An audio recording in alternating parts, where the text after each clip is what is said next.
सुखकर्ता दुःखहर्ता वार्ता विघ्नाची दुर्वी पूर्वी प्रेम कृपा जयाची सर्वांगी सुंदर उटिशेंदुराची कंठी झळके माळ मुक्ता फळाची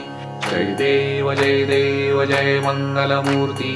दर्शन मात्रे मन कामना पूर्ती जय देव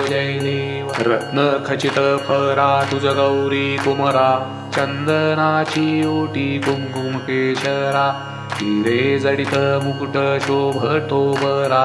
झुणझुणती नुपुरे चरणी घागरिया जय देव जय मंगलमूर्ती दर्शन मात्रे मन कामना पूर्ती जय देव लंबोदर पीतांबर पणिवर वंदना सरळ सोंड वक्रतुंड त्रिनयना सहस्रामाचा वाटपा हे सदना संकटी पावावे निर्वाणी रक्षावे सुरवर वंदना जय देव जय मंगलमूर्ती दर्शन मात्रे मन कामना पूर्ती जय देव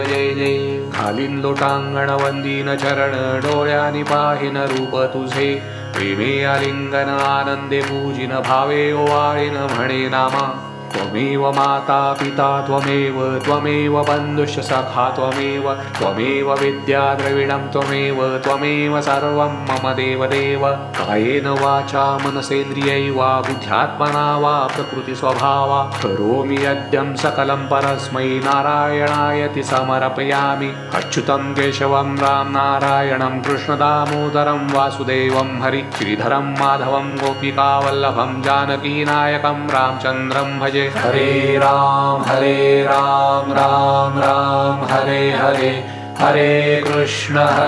कृष्ण कृष्ण हरे हरे हरे राम राम राम हरे हरे हरे कृष्ण कृष्ण कृष्ण हरे हरे हरे राम राम हरे हरे हरे कृष्ण कृष्ण हरे हरे गणपती बाप्पा मोरया मंगलमूर्ती मोरया ओम यज्ञेन यज्ञमयजन्त देवास्तानि धर्माणि प्रथमान्यासन तेहनाकं महिमानाः